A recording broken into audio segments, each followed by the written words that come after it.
welcome to the Terminal Velocity podcast. I'm one of your hosts, Andrew. And I'm Scott.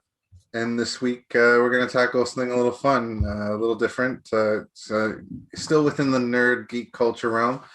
It's going to be Godzilla versus Kong, released this week on in theaters where you can find one, or streaming, which is how I watched it. Yeah, same here. Same here. I mean, this is one of those things where as soon as I saw the trailer for this, I was like, I didn't know I needed this in my life, but I definitely do. I kept saying to my wife, I need to see a monkey punch a lizard in the face. And it definitely gave me that. It delivered and then some. But it is an interesting movie. There's a bit to unpack as Scott and I talked off air. And how do you want to do this? Do you want to go plot points, or do you want to give your impressions? Yeah, let's maybe do, I mean, plot points. we say that with a grain of salt, but let's we can go from plot point to some of the challenges that we had with the movie. This is obviously spoiler filled, so if you haven't seen the movie, pause, go watch it, or just enjoy what we're going to be kind of talking about and see if it kind of fills you with what you need. Yep, there we go. Just showing you exactly what this has got. Yeah, this was a movie. So I watched it with somebody that said, wow, that was the longest intro I think I've seen to a movie in a long time. But it does the whole recap of kind of what's been happening in the Godzilla world. This is obviously a sequel, a direct sequel to the Godzilla King of the Monsters movie that came out just a few years ago. It's not so much a direct sequel to the Kong Skull Island movie, although it definitely is in that same world and is obviously sharing the same monsters. It's the Avengers of Warner Brothers' attempted monster shared universe. Yeah, and I would say it succeeds in that. There are a whole ton of issues with it, but there was it is, I can't get over the fact that we got to see a giant monkey not only punching but drop kicking a gigantic lizard into buildings.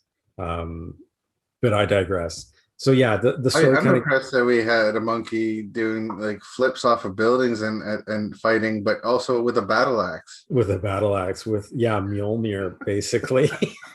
An atomic Mjolnir. It was really, really cool. But the movie kind of, the overarching plot point is that Godzilla has been king of the Titans since he showed up and since he saved everyone from Godira, right?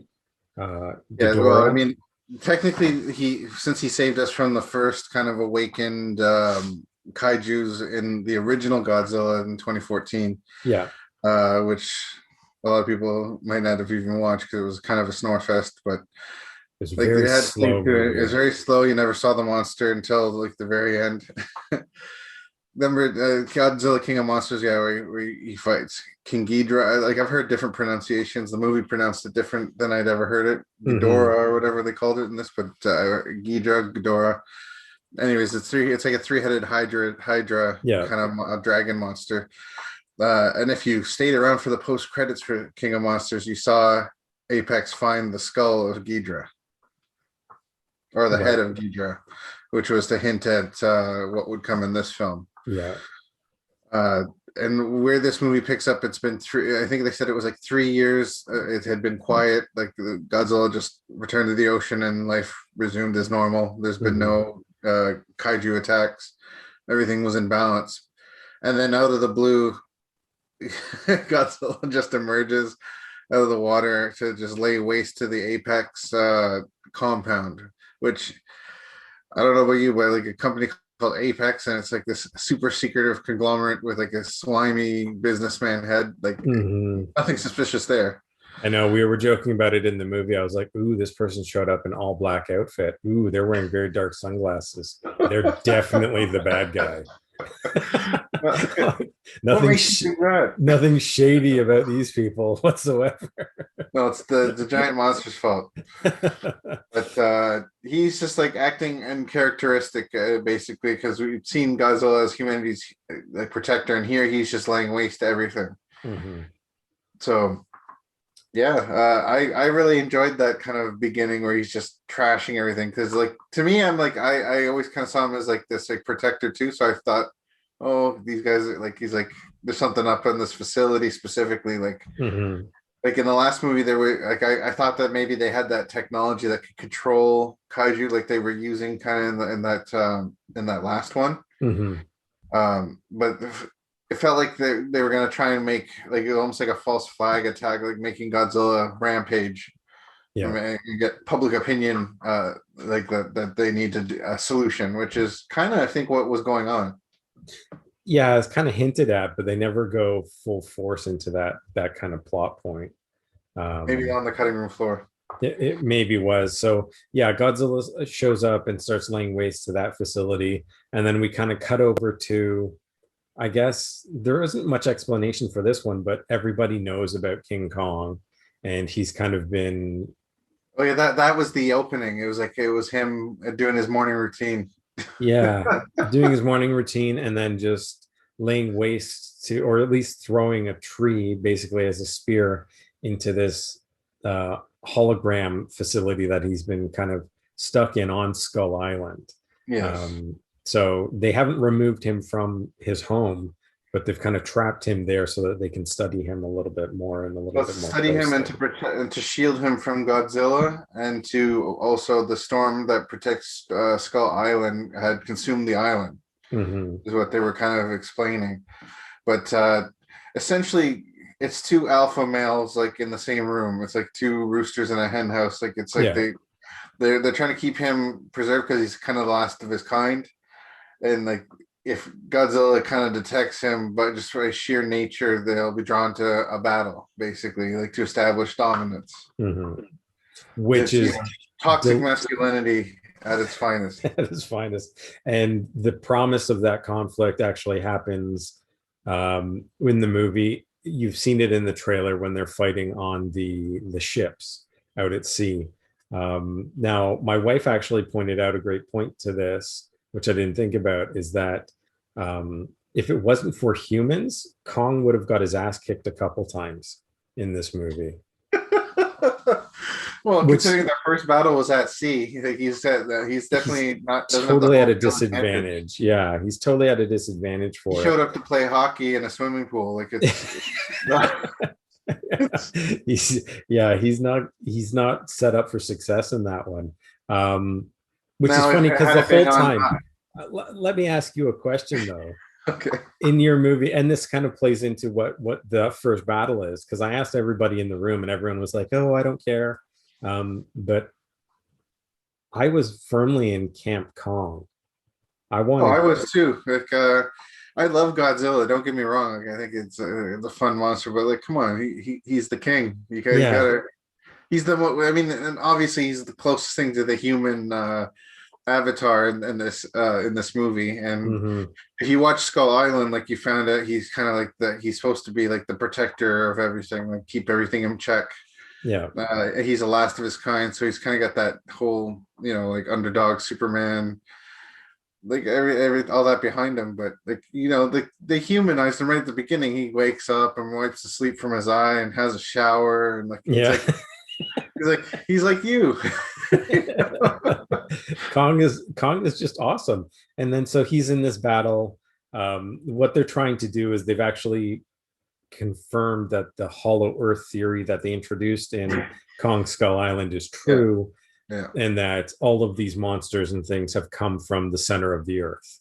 And basically, the center of the earth is this fantastic world where there's potentially still a sunrise. I didn't really understand how Yeah, it that kind of was. made it seem like that, but maybe like it's I like there's no pollution and there's no human beings there to screw things up, and I don't know where the light was coming from, but it came. You got nice kind of sunrise effects happening. Gravity is kind of fluid there, where you can be standing basically on the well, ceiling of that one comes from the area. Godzilla atomic blue energy thing source, the MacGuffin Yeah, of the story here. yeah, the MacGuffin, where the energy source that, or the same energy that exists within Godzilla exists at the center of the earth and is basically what's powering things. So this Apex company is trying to get to that so that they can unleash what we later find out is the Mecha Godzilla, because they've combined that with the skull that they found at the end of the last movie, and now it's a robot. It's basically Pacific Rim is what this movie turns into. It's like a sci. Well, I mean, that from the original Godzilla stuff, like that's kind of accurate to the lore. It's like it's except that I think in the original Godzilla, it was like another Godzilla's like remains are kind of like made into a cyborg type thing to make Mecha Godzilla, and it's sort of like that. But in this, it's Ghidorah's head is one of his heads is in the robot itself, and one of the heads is like used as like a cockpit control thing, using its the way they explain it is that like they have the Ghidra heads have like a psychic link, and that's how they communicate with each other. So they somehow combine that with technology to make Mecha Godzilla. And then all hell breaks loose, and this is where the fight really happens. And then it turns into, we were actually joking. We were wondering if Godzilla and King Kong were going to have their Martha moment, and I think they kind of did. They did. They had a total Martha. It was like the Step Brothers scene where like they're like, did we just become best friends? Yeah. And then they team up and fight Mecha Godzilla, and that's basically what the movie is about. Come on, you had to know that eventually it was going to result in a team up of some kind. It had to, which is, I mean, I'm impressed though. The walking dude from The Stand figured out that he had to jumpstart Kong's heart with like a big electrical blast to his heart. Yes, and this is one of the problems that I had with the movie. As stupid as this sounds, we've got a gigantic ape fighting a gigantic lizard in a world that doesn't exist, but the technology that they use in this movie, like apparently finding kaiju's advanced technology hundreds of years. We've got kind of hovercrafts that we've never been able to see before. The technology that they're using. How about the maglev train across through the center of the earth or whatever from California to Hong Kong, like California to Hong Kong, but doesn't travel through the hollow earth spectrum. It's just a different tunnel. So there's some weird shit, and the people are like not impacted by the fact that they're traveling at hundreds upon hundreds of kilometers an hour. Like, no impact whatsoever, barely an inconvenience. I would have expected people to be throwing up. Like G-forces would have been astronomical traveling. And this is one of those nerd things where you're like, well, this doesn't seem accurate. But again, it's giant monsters fighting each other. Did you have a moment when they were, so when Godzilla bored a giant hole with atomic breath to the center of the earth. And they could see each other? They could see each other. But also like the hovercraft flying into it, and then at the end of it, they're like, okay, we're gonna pass through the barrier, and then like nothing happened. But like before they showed like their faces like distorting, and they're like, like it's like we're passing through the radiation belt or something. It was was the veil broken because of the battle? Like it was, some of it you just had to kind of go with. The other thing that really bothered me about it was the disabling of Apex security is the worst. They have the worst security. Pour a cup of coffee or liquor or whatever on the control console. In the entire thing shuts down. In the entire industry, they would have the worst security team and systems ever. A teenager is able to disable a security door by hitting 3 buttons at the same time. Just 1, 2, 3. And then a confirm, and it disables the security door. I liked how like they set it up to make you think that the teenager is going to crack the password. Like I was just like, I was killing myself laughing at that. I was like, please just show him entering. Just break it. I was just waiting for him to be like, summer 2021. Oh, password. Password. Godzilla. So. Yeah, and then eventually just pouring a liquid on it. Thank God that destroyed the satellite link. Just like, the communications link is severed because someone spilled their drink. This multi-trillion-dollar project is finished. It's just, there were so many things to take that were like plot I holes and enjoyed that issues, Mecha but Godzilla had Stark tech, man. Like that was like an Iron Man suit, just like the thruster enhanced punch and kicks. Like it's impressive. it was very impressive. It was I was thinking about it this morning after I woke up. It's thank God that we're in a stage where, or a state where CG movies can look this good and this realistic. Mhm. And I'm sure in like 10 years time we'll look back on this and wonder, geez, how did we ever think that this looked great? But it actually does look really good, and the humans interacting with the CG stuff looks really, really phenomenal. It's convincing enough, Yeah.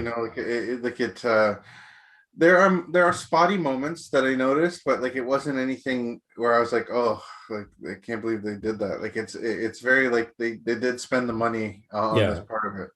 It's not like Uh, looking back the at only the, difference though is that I think I find with Kong, I don't find him as emotive as the Peter Jackson Kong. I think they spent a lot more money in that movie on his yes. facial, like, hey, he's sad, he's happy, that kind of thing. It's there, but it's not quite as much with this guy.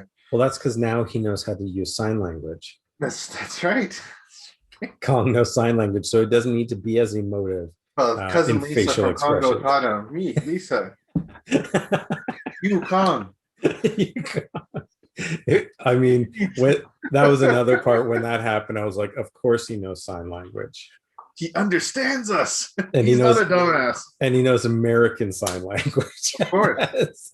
Because what other sign language is there to learn? English. It was just so much fun. There's so One much. thing I didn't like actually about this movie, they did it was like so in Kong Skull Island they established that for centuries there's been this like native tribe that's been living there, worshiping Kong, and he protects them and everything. They're just And wiped out. it's like oh, all the natives died in the storm when the storm consumed the island. I was like, oh Oh, that's harsh. yeah, Jeez. like We're okay. We're okay with this. yeah, well, just wiped out. Oh, okay, They're all just the wiped indigenous are out. gone. Oh Yeah. wow. Yeah. Everybody that you got attached to in Kong Skull Island, they're Nowhere all to be dead. seen. Not even like elderly or anything. Like, Yeah. They're all dead. not that I need to see Brie Larson or anything like that. No. And I mean, I will admit, seeing John C. Riley again would have kind of elevated this just a little bit. If he'd have been sitting there with a hot In a dog and a wheelchair, like, beer oh my god. cheering on Kong, that would have just been perfect. So yeah, so you're firmly in Team Kong then. 100% in Team Kong. And I was actually quite upset because first battle goes to Godzilla because it's out at sea. Second battle goes to Kong because he's just, Then immediately is thrashed after that victory. yes, and then is immediately thrashed, which left me wondering, technically, that means Godzilla wins. Yeah, because and that's what I was gonna ask you about. Is that so? Like at the end, so Kong takes battle two. He like just clocks that lizard. He's unconscious for a minute. He gets up and then he's like, "Whoa, tired." You Yeah. know? uh, but then they have like a third battle almost right away because Godzilla just literally shakes it off. He's like, "Whatever, man." Mhm. And then like chest stomps him, and Yes. I'm thinking, and it was so close. I was like, "Oh no, he's gonna like atomic breath this guy in the face. Like that's his finishing move." I was like, but instead he decided to go with the heel crush instead. Gave Kong a mild heart condition for a minute. Yeah. But like they did this kind of like roar thing in each other's face where like Godzilla's was like infinitely bigger, like the spittle is like flying onto Kong's face and everything, and he's like, I'm the king, and then Kong's Mhm. like, yes, and then like goes unconscious. It kind of seemed like that. It's kind of like him conceding the throne. Yeah, that's what it felt like to me, and I didn't like that. No, I was I like, That part didn't ring true to me. why didn't we get the scene where he's riding Godzilla like a horse into battle? Like I wanted to see that. That at the end with his gigantic atomic battle axe. So he gets heats, but like I want to go back to that his revival. So he's like the little girl comes out and she's like feeling the ground. She's like, oh, like find that Kong's heart is slowing down. He's dying. Mhm. So the scientist, or sorry, researcher or whatever he's supposed to be, the walking dude, he like, he's like, I know what we need to do. It needs to be a big jolt to the heart because it's like they didn't say he was in defib. They said his heart was slowing down. But But Hollywood just loves the shock treatment. It's like, so he's like, let's overload the maglev ship thing, and that should be enough. So he flies the thing onto Kong's chest, overloads it, and it cuts to him running on the ground like a pickle up his ass. But like, yeah, how did the explosion? The thing is like almost instant. Like the burst of energy is like less than 10 seconds. So I'm like, he got out of that ship, ran across the rest of Kong's chest, slid down to the ground safely, and then ran away to get out of the concussive blast, which I thought was impressive based on how he was running to begin with. But then maybe he fell and busted his leg, and that's why he was running like that. I don't know. I don't know. I love how instantly recharged Kong was as soon as it goes off. It's like he just like it's like that adrenaline shot in Pulp Fiction where it's like, whoa, I'm up. Yeah. And he's ready to fight again. I was like, that's impressive. I like that, and I like him popping his shoulder back in. So yes. So he rinsed it. He full on went Mel Gibson. He's like, lethal weaponed it right up against the building. Just cracks it back. Also, what I wanted to talk about is like this movie had so many homages to action scenes. Like, how about when at the end of the first battle, like he diehards it off the ship as the thing's being blown up by atomic breath. My wife looked at me. She's like, "This is ridiculous."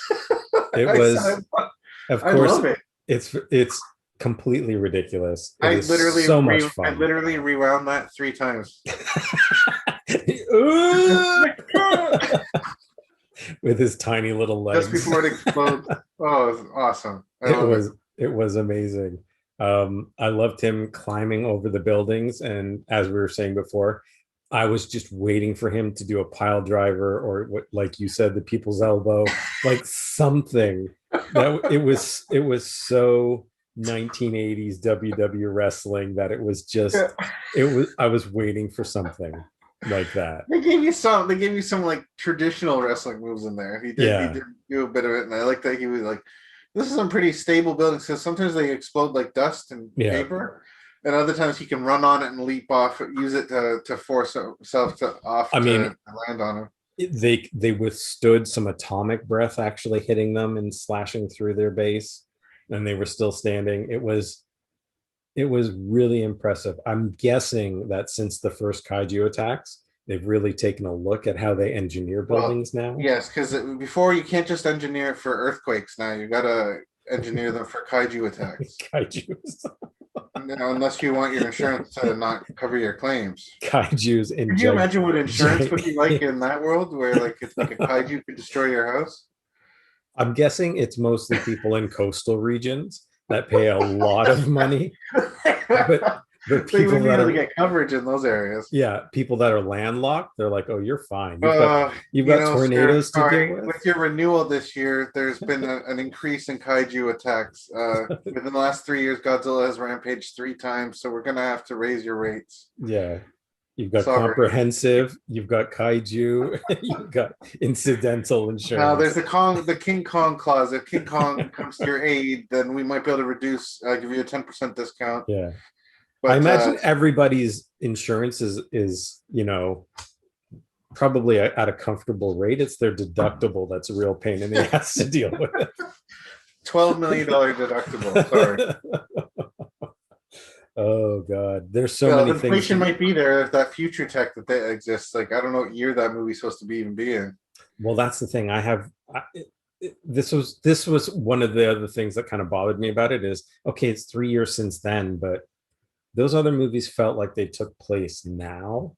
Mm-hmm. But we've leapfrogged technology just because there's kaijus. I guess they skipped. There's a movie in between these that was the Aliens First Contact, and they gave it technology, and humanity leaped and bound after that. So we could go on just dissecting everything that was stupid and didn't work. The first time Kong does sign language, I was like, of course, there's got to be sign language in here. It's a gigantic ape. They're going to go with this. There was He learned no, sign language. He learned how to use tools because when he got to the center of the earth, he somehow knew the whole recorded history of his peoples, mhm. which apparently was living in the core of the earth instead of Skull Island. And I like that he was able to find the battle axe and realize that it was a key to activating the energy that would just, I guess, give Godzilla a hint that he's down there. Yeah, I yeah. I'm not sure what that ring of energy was supposed to do other than show like a giant lizard ring kind of Well, thing, but it's like and that's one of the questions that I had. So is that implying that Kong is king, but Godzilla is his pet or well, his Kong had a protector? throne. There was a throne there, so I That's what I assume. mean. And it's like the banding around the throne was Godzilla. So is Godzilla the protector of the throne? But That's what it Kong kind of is seemed like, but I think he succeeded the throne now. lots of questions. And no post credits to tease us And no about post the credit. future. But rest assured, all of the bad guys get their comeuppance. Well, so let's just to recap the ending. Mecha Godzilla comes onto the scene, and clearly, as no one saw coming, the psychic energy of that of King Ghidorah or whatever overrode the pilot and the technology because it just wanted to be alive and it just wants to destroy. Yeah.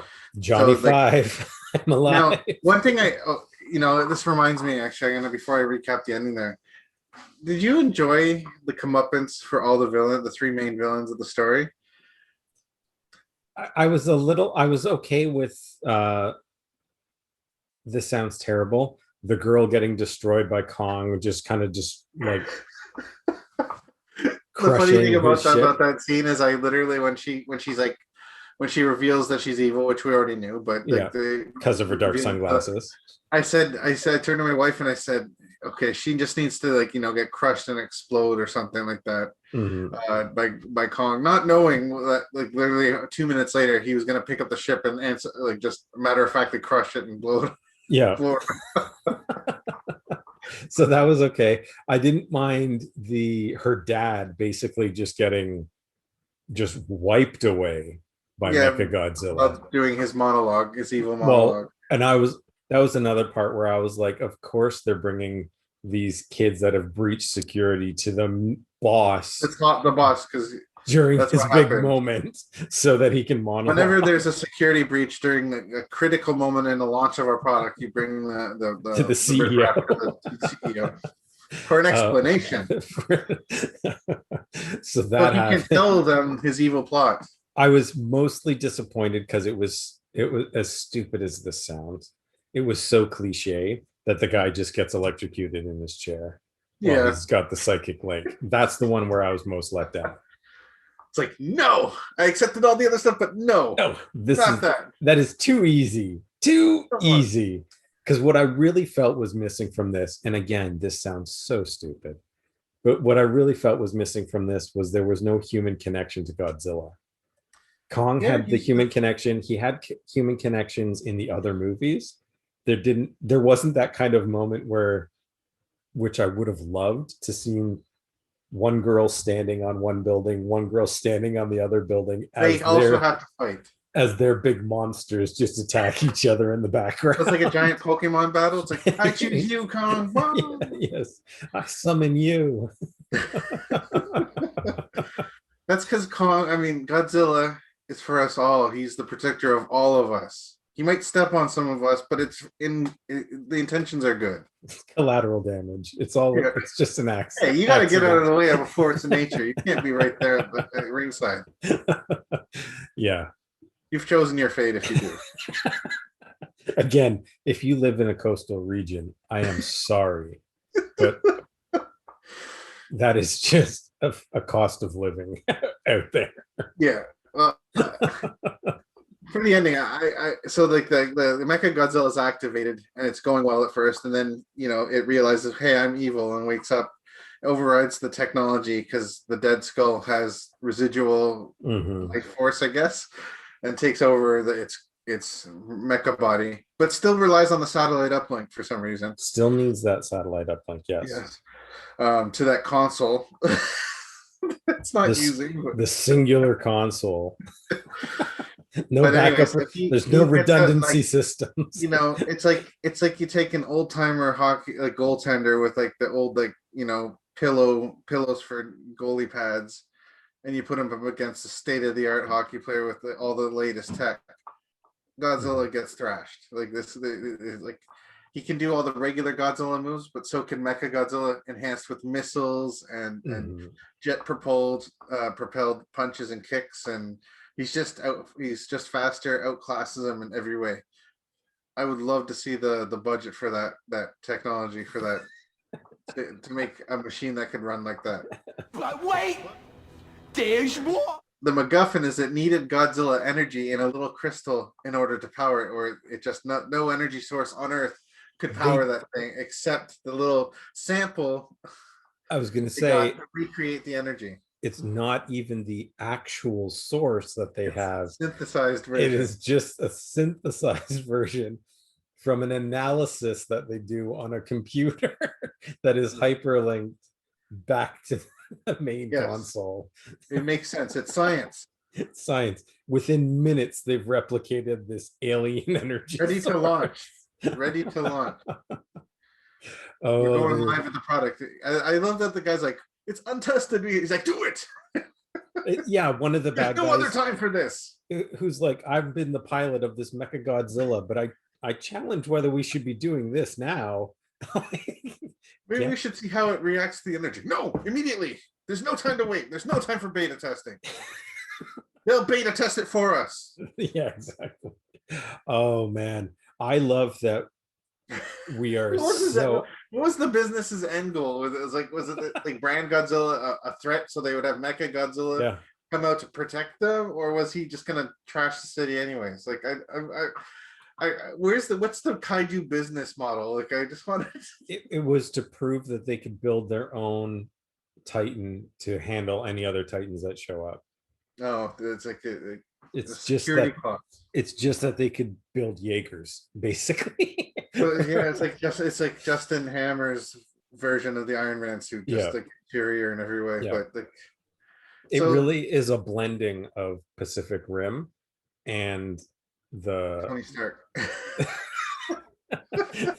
and this particular monster universe is really what it comes down to. Yeah, it's like the kaiju's, except we have like hero kaiju's instead of just like evil Mhm. kaiju's that come out of the wing wing. But Yeah.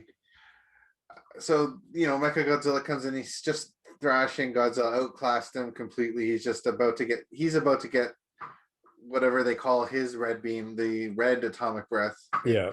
And that's when Kong's like, no, that's my best friend now. He nearly killed me, but I understand because my little girl told me you're the enemy. So Yeah. I'm gonna fight.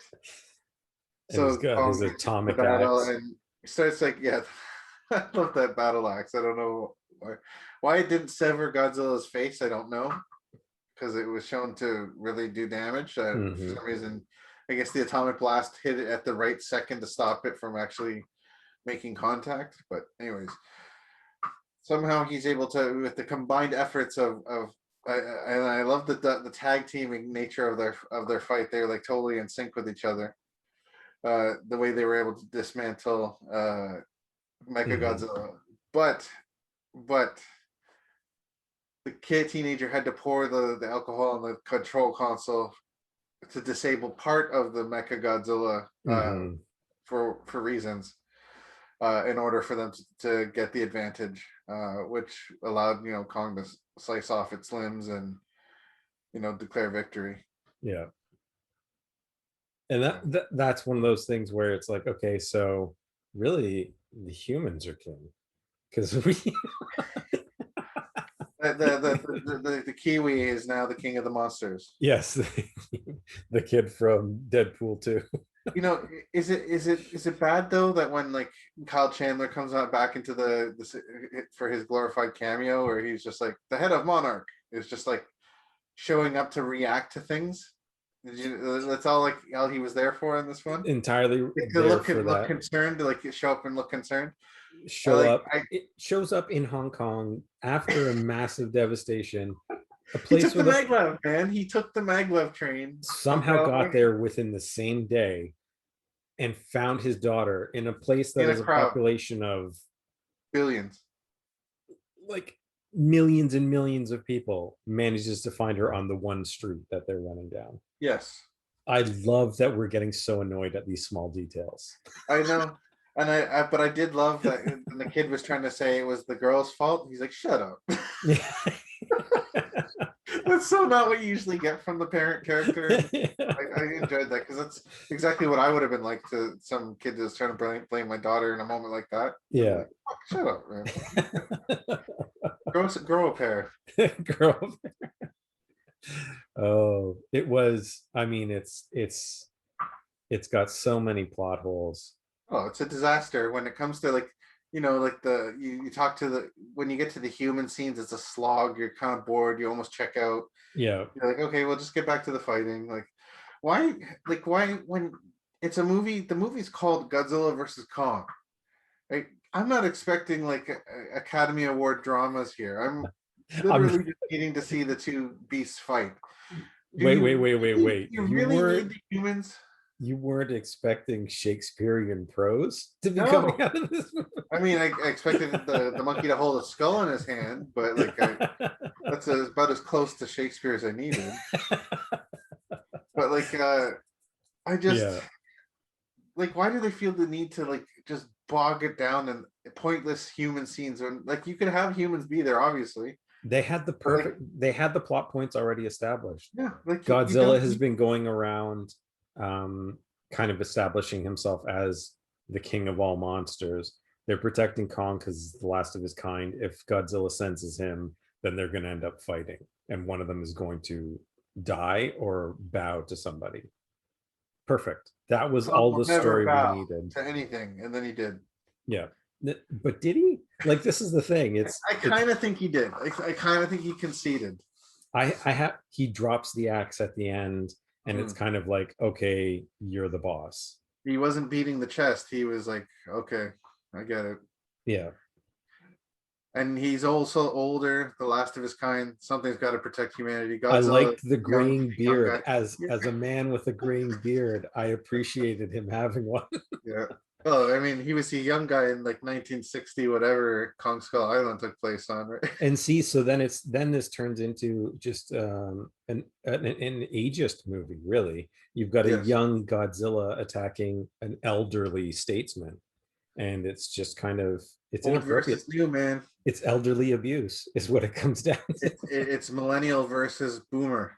And the millennials don't want to pay for the boomers' health insurance, so it's you got to take care of business. I love that we've just called Kong a boomer. That's awesome. That's the new theme of the show. Eventually we'll equate everything to baby boomers and millennials. And I guess technically he would be because of his age. Oh, so I mean that it was, in all honesty, as a boomer, Kong's a boomer. As many problems as I had with this movie, it was a hell of a lot of fun. It was completely ridiculous, and it was almost everything that I wanted from Kong versus Godzilla. It was even as long as it needed to be. Yes. There might be the urge to make it like a 3-hour movie or 2-hour movie. It really kept it. It really trimmed the fat. It really understood for the most part what it was and cut anything unnecessary. I think they could have cut more of the human scenes. Yes. I think that and I think we're getting closer to it. Is I think that Hollywood needs to realize we're all nerds now. We don't need to see a human and go, I can only relate to this human being on the screen. Mm-hmm. And I think we're going to get this kind of with Avatar too. It's you're going to be able to just follow the creatures. Yeah. Transformers makes the same mistake too. We didn't care about Sam Witwicky. We don't need to follow it through his eyes. We wanted to see giant robots fight each other and transform into the vehicles. Robots their personalities. Yeah, we don't need to follow this boring human storyline that nobody cares about. Same with Kong. He's humanized enough, especially in this movie, that we could have easily just followed it through his perspective. Yeah. So but it was close, and it's like you said, it was a really fun romp of a film. It's just it's Godzilla versus Kong. Like, what did you want from it? Right? Exactly. I will be buying this as soon as it's digitally available to me. Oh yeah, like it's definitely a must have, a must watch. Mhm. Especially if you're into any kind of sci-fi, you know, kind of monster mash kind of stuff. Like Yeah. it's It's two they classic they monsters fighting each other. they What pulled it off. Like I don't know how else they to put it. Like, they there's a lot of scenes in the fights that I thought, oh man, that'd be cool for the next Universal Studios ride. Like you're flying through and like, Kong's here and yeah. Godzilla. Like that'd be really awesome. Mhm. Um, and that's totally got to happen one day. But yeah, I hope it's not the end. I know like with the pandemic, it's kind of hurt the film industry, and I think we're gonna see big blockbusters like this kind of go away for a bit, at least until they kind of figure out the business model for blockbusters in the world of streaming. Yeah, I think they're going to be testing their waters with a lot of movies like this. Um, I don't think we're going to get super marquee ones that are the big blockbusters coming through streaming necessarily until they've really figured out how to package it and make it as profitable as possible. Um, but I'm enjoying the ride so far. So far, outside outside of no, I won't say that. I was going to say outside of Wonder Woman 84, they haven't really had a misstep, but I'm sure there's been plenty of other ones that I just can't think of right now. But this digital streaming thing is in this pandemic world is working, and it is unfortunate that you don't get to see something like this in IMAX or AMC or something like that, like on that huge But screen. you know, I But I think that, thoroughly enjoyed having it on a big screen in my own house type of and thing. I think I do honestly, truly believe that is the future. Really, as technology's gotten cheaper, more people have proper setups, if not a big screen. Um, sure, there is the social elements of being in a movie like this in a theater, because like I could picture all the scenes where the crowd would have erupted into like cheers and Hmm. you know, like that in itself is kind of fun. Um, the Yeah, I enjoy being able to watch it at home and not miss out on it, and I think that this kind of is the future model for theatrical releases. Hmm. Um, whether that means that it's going to be the higher membership fees, or if it means that you'll continue to pay like a premium for the theatrical release. Yeah. Maybe even like it would be cool if they even had like if you rented it, you can upgrade to a purchase, like you know, like kind of like what Cineplex experimented Yeah. with the super ticket, maybe something along those lines. I think that there are ways that to make this succeed, maybe in better ways than just box office was before. Like again with theaters, there's a lot of overhead too, and a lot of hands that money has to pass through in order to make the profits. So I'm wondering if this might be a way for the theater or for the movie industry to kind of like reevaluate how they do things Hmm. and make a. I mean, I don't even really understand how streaming services make the profits that they do, truthfully, but as long as it keeps working, I'm fine with it being this way. Yeah, I think it's entirely just volume based. It's Yeah. membership fees and volume, and that's pretty much it. Um, but yeah, sorry, I cut you off. That's okay. It's not really like I was going anywhere with it, but I just I'm glad that this existed still. I'm glad that I think it was right for them to release it this way because it's a shitty time anyway. So you might. Hmm. I'd rather that go this route than not at all. So Yeah, yeah, um, for sure. I'm glad that there's content. You're right. I'm glad that they're still distributing content in whatever forms, and I'm happy to pay the 20-30 dollar rental fee for I these. think it's reasonable. I would have been spending that to go to the theater. It's like I don't go by myself, so it's like I would have been paying that in the ticket for my wife as well. So And yeah, exactly. I mean, this still saves me, a quarter of what I would have been spending yeah, um, to get it. And the fact that you then have it for 2 days to kind of watch it is great because then you can go rewatch it a couple times. yeah. Um, so I think I it's a think good. it I think it's a works. good value. Will it work for every movie? I don't know. It depends on like I think they have to reevaluate their budgets and how they do things. Um, I but think it'll be I fun to see Black Widow this way. I think. yes. I think Black Widow will be more successful in streaming than it would have been in theaters. I mean, that might not be a popular opinion, but I don't think that I don't think there's a lot of hype surrounding the movie as much as like people have pushed for it for. It's kind of like, okay, well, she's already dead in the series. Like it's kind of like another like, Captain Marvel situation where we're like going back to the past. It might tell us something relevant for the future. Like maybe they resurrect her, who knows, right? But like Mhm. as far as their marketing is, it's like it's just telling her untold story type movie, and like there's not. I don't think there's a lot of hype around that. There doesn't seem to be, and I think it's kind of been dying off. So they're waiting for the perfect time where there's really not going to be much else out, and then they're going to drop it on us. Like so, Well, there's they nothing did else announce. They competing. actually did announce it's going to now release in July on both streaming and theatrical, wherever Mhm. theaters actually open.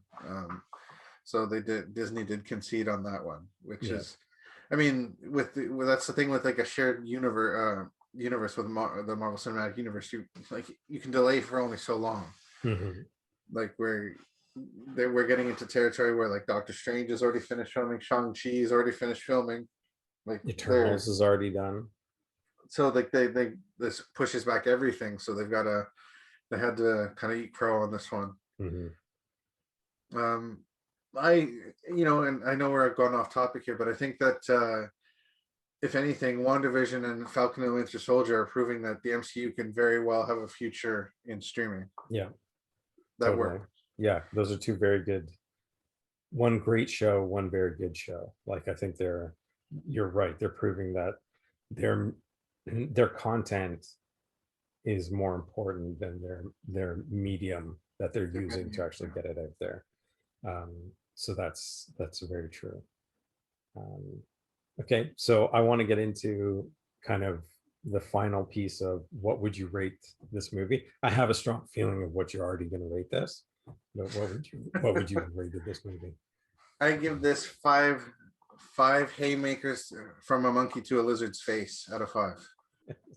Yeah, I agree. This is 5 King Kong drop kicks to the face out of 5. This was a lot of fun. There's a lot of problems with it, but it's a lot of fun.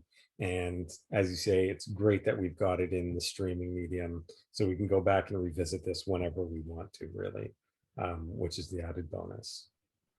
Yeah. So yeah, so if you guys have any comments or questions or your own feelings of what camp you were in, you can send them to terminalvelocitypodcast@gmail.com or on the website at terminalvelocitypodcast.com. And if you want us to cover the Zack Snyder's Justice League 2 weeks late, you can tweet us at Comics Terminal. Yeah, we'll save it for the black and white version that they're gonna Justice is gray. So until next time, thanks very much, and we'll see you later. Yeah.